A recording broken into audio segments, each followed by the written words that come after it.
everybody, this is Josh Ellsworth, and today is May 28th, and it's a great day here at Stahls Hotronix, our heat press manufacturing facility in southwestern Pennsylvania. The reason why we're so excited is because we have hundreds of 360 IQ hat presses that are being built that are shipping out to customers to solve your challenges with decorating headwear. We're starting to see the light at the end of the tunnel as we fight through COVID-19. We have manufacturing jobs returning to our factory here in the US, and we're busier than ever.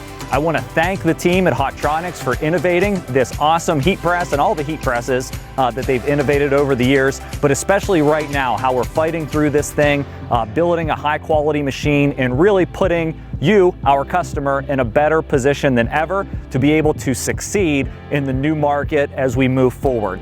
So if you're one of those shops that's already invested in the 360 IQ machine, know that we are building those and the machine will be shipped to you soon. If you haven't yet invested in this, there is a little bit of a waiting list. Make sure you call us at Stahls or visit stahls.com. Look for our video that shows all of the features of the machine so you can understand why this is a piece of equipment that is a must-have for every shop out there. Thanks for watching.